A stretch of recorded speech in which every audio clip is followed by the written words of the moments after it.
दुनिया के नक्शे पे न जाने कितने मुल्क उभरे और वक्त की रेत तले दबकर फना हो गए, मगर मैं आज भी जिंदा हूँ। मैं हिंदुस्तान हूँ। हिमालय मेरी सरहदों का निगहबान है और गंगा मेरी पवित्रता की सौगंध। तारीख़ इजा से मैं सुख और दुख, अंधेरों और उजालों दोनों का साथी हूँ। मेरे शरीर पर बनी संगे मरमर की ये इमारतें दुनिया से कह रही हैं कि सालिमों ने मुझे लूटा।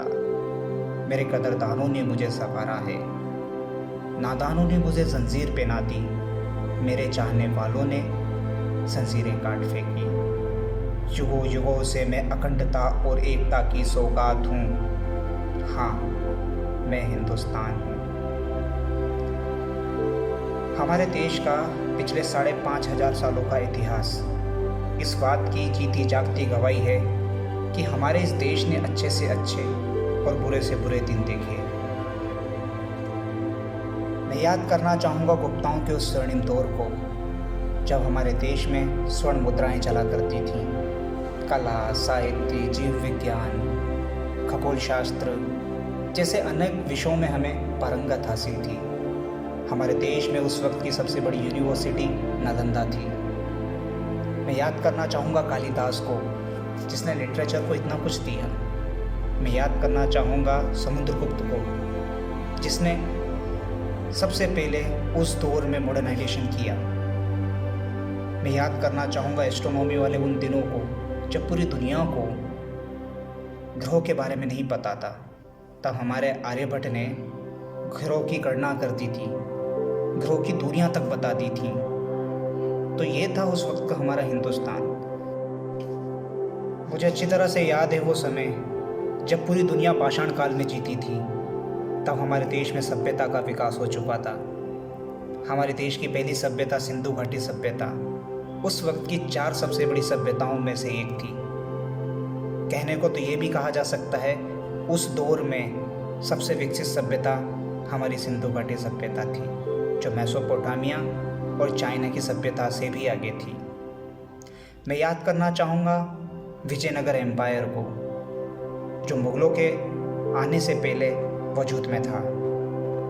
उस वक्त दक्षिण में कुछ ऐसा माहौल था कि जिस प्रकार से आज बस स्टैंड पर चने की दुकानें लगती हैं, मूंगफलियों की दुकानें लगती हैं, ठीक उसी प्रकार से हीरो की दुकानें ठेलों पर लगा करती थी। तो इस बात से ऐसा अंदाज़ा लगाया जा सकता है कि कितना विकसित वो दौर रहा होगा, जब हमारी देश की समृद्धि देखने दिखाने योग्य थी। इतिहास गवाही देता है इस बात की कि हमारे देश ने कभी किसी देश को फतेह करने के लिए अपनी सेनाएं नहीं भेजी।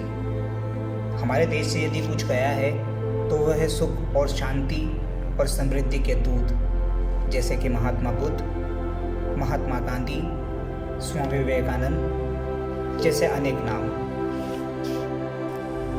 मेरे इस देश ने बुरे से बुरे दिन भी देखे हैं। मैं याद करना चाहूँगा 1947 का वो दौर, जब हमारे देश के एक अभिन्न अंग पाकिस्तान को काट करके अलग कर दिया गया। आज ही के दिन जब मैं ये वीडियो बना रहा हूँ, ये दुखद घटना हुई, जब हमारे देश को मजहब के नाम पर 2 हिस्सों में डिवाइड कर दिया गया। लाखों की तादाद में नरसंहार हुए, लाखों की तादाद में बलात्कार हुए।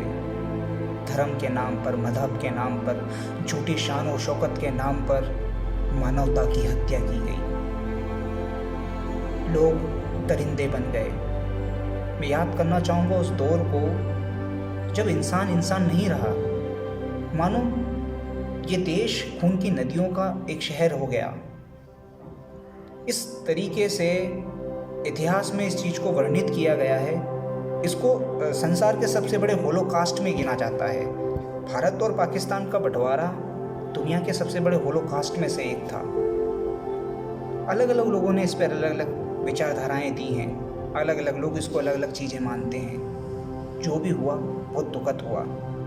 एक ही देश में 2 नाम की अलग अलग तख्तियाँ टांग दी गई, एक पाकिस्तान और एक भारत। 1990 के उस दौर को याद करिए, जब हमारे देश के हालात इतने डाउन थे कि हमारे देश के पास में इतना रुपया भी नहीं था कि हम दूसरे देशों से लिए गए पैसे का इंटरेस्ट तक चुका पाएं। तब हमारे देश के सबसे बड़े बैंक आरबीआई ने अपने पास जो गोल्ड रिजर्व में रखा था, उस गोल्ड को वर्ल्ड बैंक और आईएमएफ के पास में गिरवी रखना पड़ा। इसका मतलब समझते हैं आप? इसका मतलब ये हुआ कि अपने देश की या फिर अपने घर की इज्जत को किसी दूसरे के यहाँ पर दांव पे रखना।